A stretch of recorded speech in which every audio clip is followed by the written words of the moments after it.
Famed country music artist Roy Clark was much more than that. The radiant banjo virtuoso who brought delight to every stage he graced was the heart and soul of Hee Haw.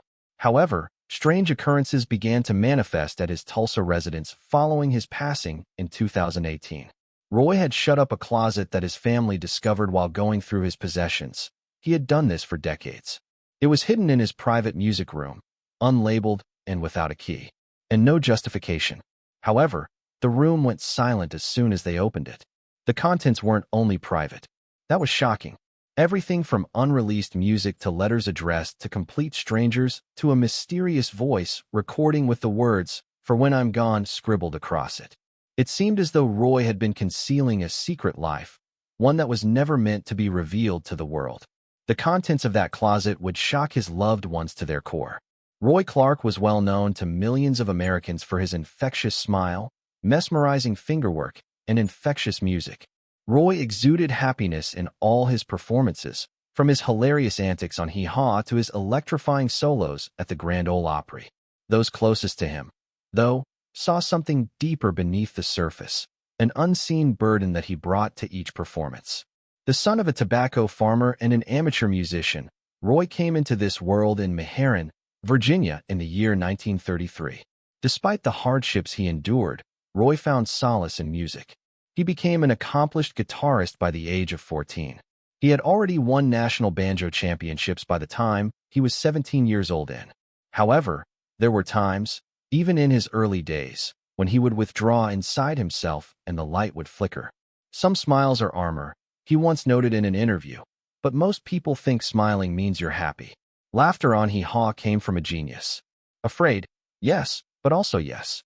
Expectations were high because of his meteoric rise to fame. Time was of the essence for him.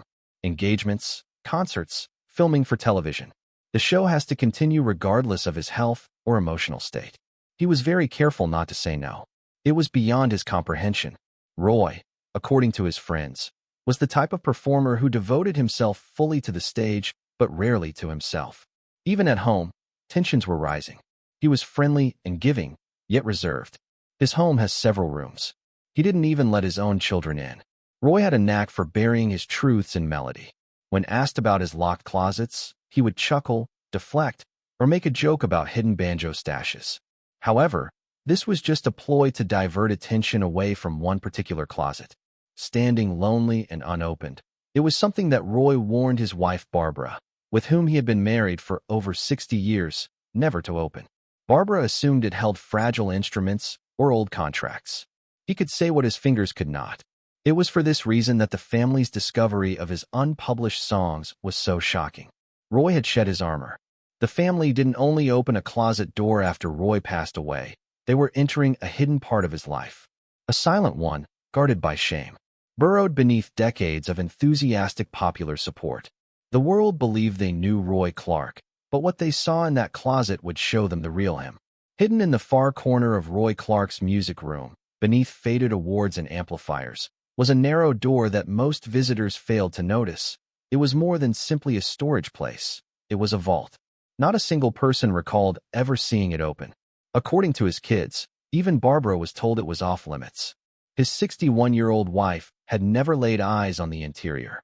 "I would merely grin and explain, 'That's where the ghosts live,' if she inquired about it." As he strung his banjo, he would change the tempo, conceal something, and then proceed. The decision to unlock it was finally made by the family after Roy's 2018 death.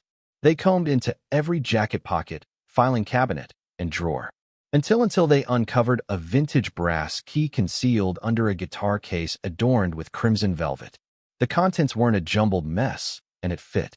It had been planned, structured, and preserved. Several manila envelopes, several of which were tied with twine, a sealed black case, stacked cardboard boxes bearing labels written by Roy, and reels of magnetic tape. Behind the shelves, though, they noticed something out of the ordinary, even though the inside appeared to have been unaltered for years. A thin line, almost like an outline, ran along the rear panel of the wardrobe. A concealed compartment came way with a gentle creak as they pressed against it. Within, a smaller, secured container. Here, the key was missing.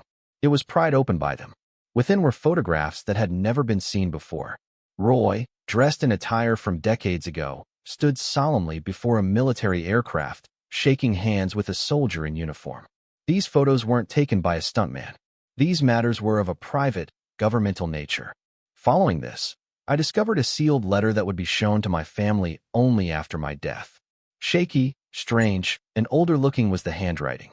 One cassette tape titled "Play Alone" was contained within the package. Silence fell over the room. They were at a loss for words, scared or not. Suddenly, the humorous, giving, and upbeat Roy Clark they knew seemed like a jigsaw puzzle without half of its pieces. More than simply keepsakes had been stored in the closet. It contained an undisclosed Roy and his hidden past. The type of guy who silently bore the weight of others. The type of guy who could hide his wounds with humor. And now, his loved ones were starting to grasp the full extent of those wounds. Decades had passed while the closet waited. With it open, there was no turning back. After the house was emptied, they waited. In Roy's music room, the family gathered, each member clutching the cassette as if it were a fragile glass. A cassette player was discovered. Under a shabby shelf, you can still hear one of Roy's vintage reel-to-reel decks. After inserting the cassette and pressing play, they heard nothing for a brief moment. A weary, elderly, and undeniably Roy Clark voice then cracked the airwaves. "The moment you hear this," he declared, "it's too late for me. I have something to say that I was unable to express while I was alive." There was complete stillness in the room. "That was not a play. I must confess," she said. With cautious slowness, Roy spoke. The price of fame, his broken friendships, and an emotionally and physically hidden part of his existence were all topics he spoke. According to him, "Ellie, there's a name that you won't recognize. Things I couldn't tell anyone helped her get through to me. After everyone had left, and the stage was dark, Ellie's voice was the only one I could rely on. He just said that she knew everything. He didn't say who she was." Roy continued by describing a tragic event from his past, a fateful night that altered his course in life. According to him, "I made a decision and someone else had to foot the bill."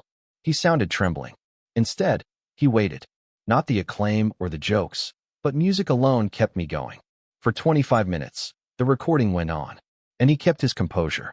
He refrained from pleading for pardon. Still, he came clean about how the closet served as a repository for his most private memories, the ones that society shied away from. "I provided them with the smiles they requested," he added, "because that was all they ever wanted.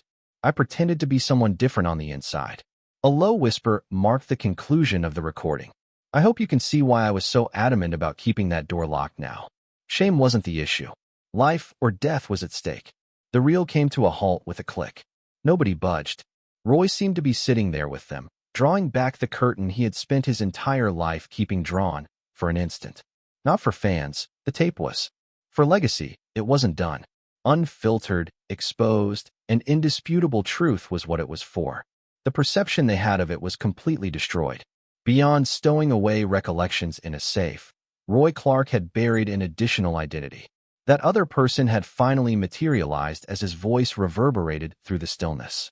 A small, aged wooden chest rested beneath the papers and tapes. It was unlocked, but showed signs of age.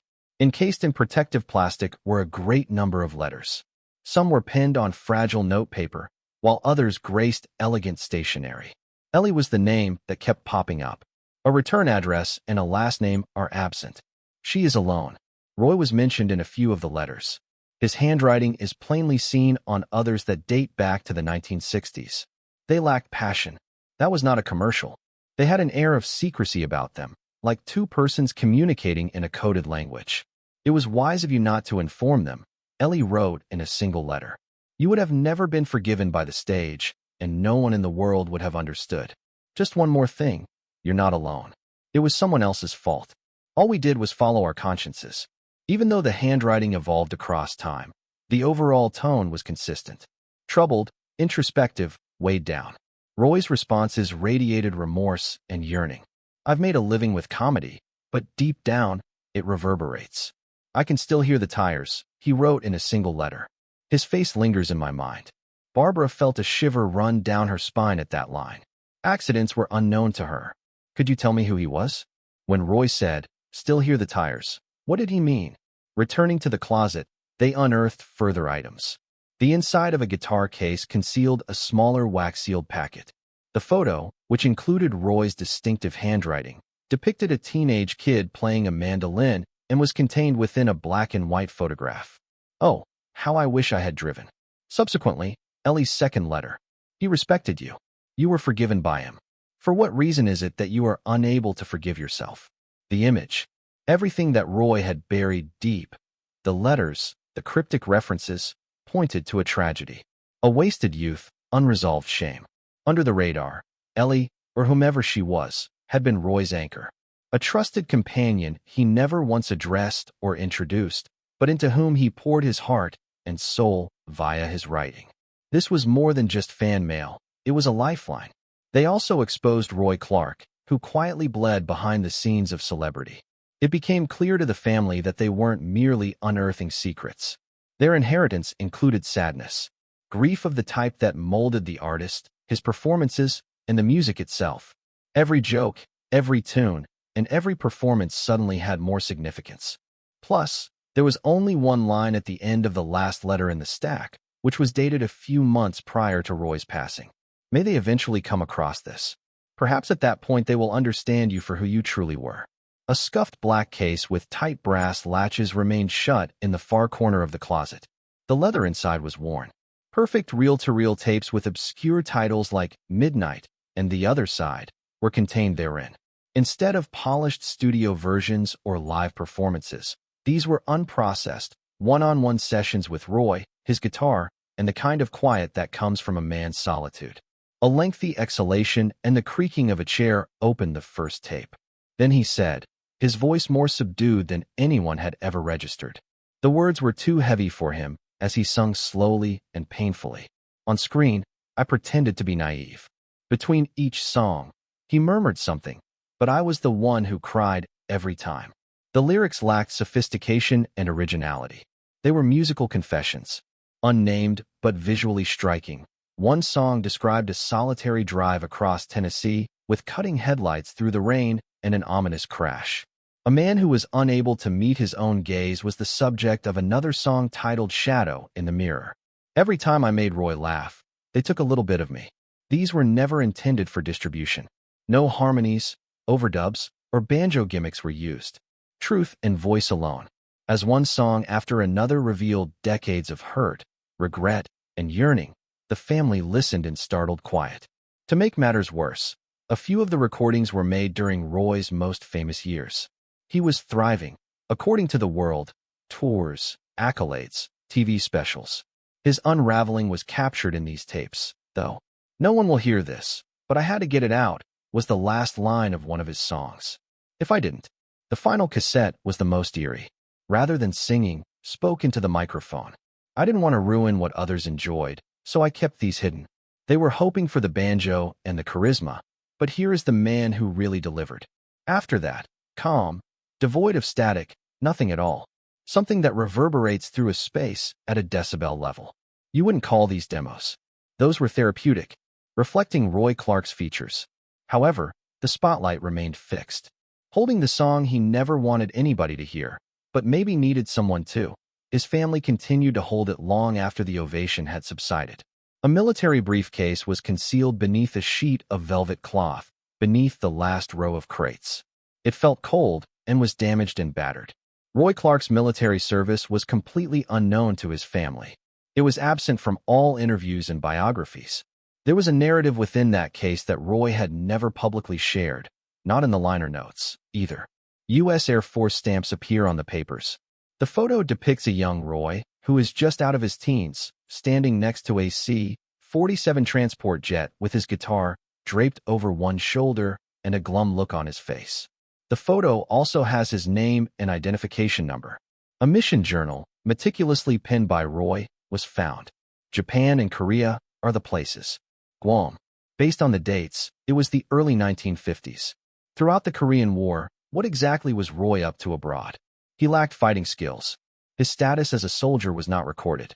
He was tasked with providing musical support to troops stationed near active conflict zones as part of a clandestine morale team. Stranger things started to appear as they dug further.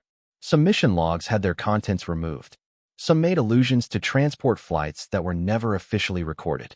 Dropped near base perimeter was one of the entries. Performed in a darkened theater. Opponent artillery can be heard from East Ridge. This was more than simply a show. Roy had been whisked away to potentially explosive locales. Music kept them alive for one more night. He wrote in one shivering note. I don't believe I've ever returned from that location, even if that's what they told me. No one had ever told Barbara about this. Nor an anecdote, nor a remark. As far as she could tell, even he had attempted to put it out of his mind. An alphabetical list of names and a folded American flag were among the documents. Combatants, fellow artists, and handwriting. Ellis Raymond's name was one of the ones circled. There it was, gone. That flight was a bad choice for him. Crushing blow. Had this individual been depicted in the earlier letter's photograph? Roy had felt responsible for losing this individual, hadn't he? Everything would be clarified. The music that sang of crashes and shadows, the shame, the stillness. The burden of fame wasn't the only thing Roy had to bear. The specters of a war that no one knew he witnessed were also there. None of this was mere secrecy. Before, no one could see the wounds, but now they were out in the open.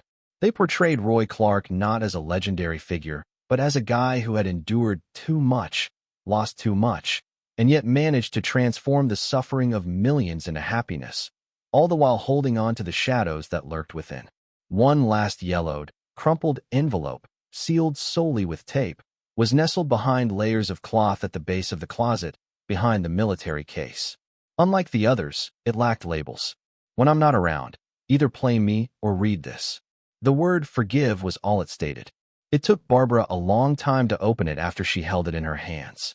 A two-car accident on a rainy Tennessee road was covered in a 1968 newspaper clipping. A fatality and an injury.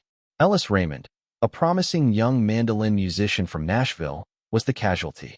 He was 23 years old. Roy scribbled his name in the margin, but no one ever named the survivor driver. It was my fault for not being behind the wheel. At its side, a folded note with weathered, shaky words. We had recently completed the set. Despite his claims of exhaustion, I persisted that we take a ride home. I figured I'd shut my eyes for 5 minutes, so I let him drive. It was in the hospital that I awoke. Absolute dormancy ensued for him. A gasp escaped Barbara's throat. Despite her lack of familiarity with Ellis Raymond, Roy's involvement with him, and whatever photos she may have seen, the sadness washed over her as if the regret had been pinned yesterday. Charges against Roy had never been filed. There was no suspicion of wrongdoing.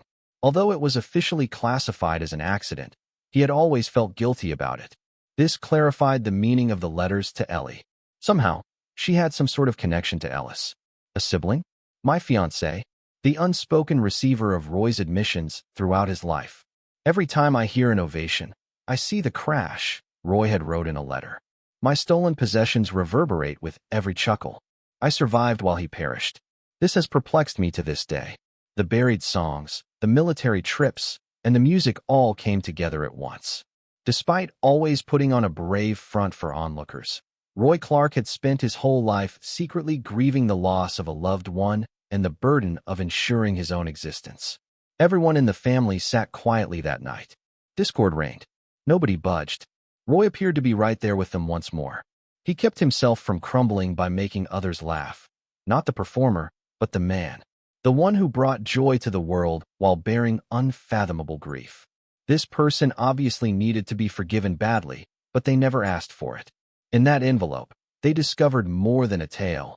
It was his soul's missing fragment. Furthermore, it cast doubt on their previous assumptions regarding Roy Clark. Roy Clark's family found themselves in a new residence when the last box was opened and the last letter read. The man they believed they knew had changed, while the walls and furniture remained unchanged. Roy Clark was an icon in the eyes of the world. He was a country music superstar, the public face of Hee Haw, and a talented musician who could have people laughing and banjo-picking. Behind all the laughter and applause, though, was a guy who was subtly falling apart. That closet had served a purpose beyond mere stowage. It was a haven for him, his personal confessional, his cemetery of memories.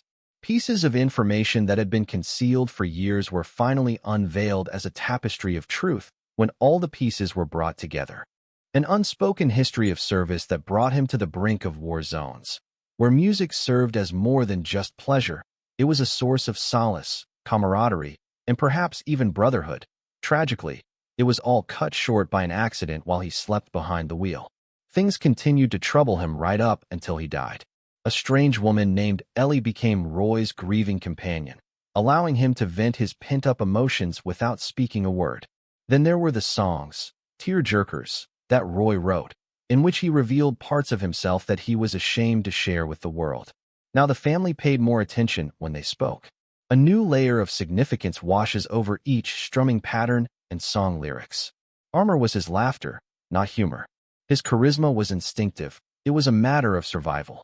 Despite its ridiculousness, Hee Haw might have been the best performance ever, for the simple reason that Roy was stealthily warding off the spirits while everyone else chuckled along.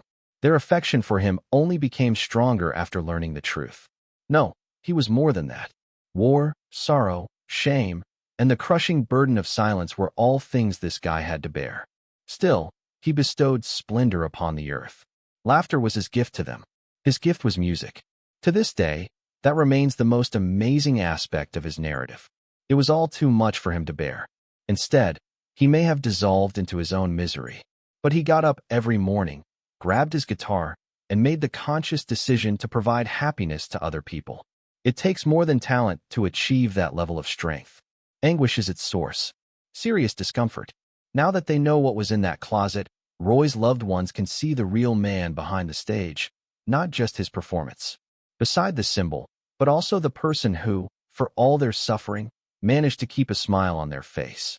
Symbolically rather than as a shrine or a showpiece, they chose to keep the closet door ajar.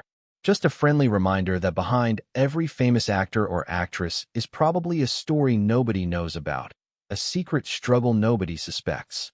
Plus, there are occasions when what's concealed after the curtain falls is more impressive than what's on stage. A legacy of music isn't all that Roy Clark left behind. His parting gift was an unspoken truth that he stashed away in a closet, ready to be revealed at the proper time. Everything has changed now that it has.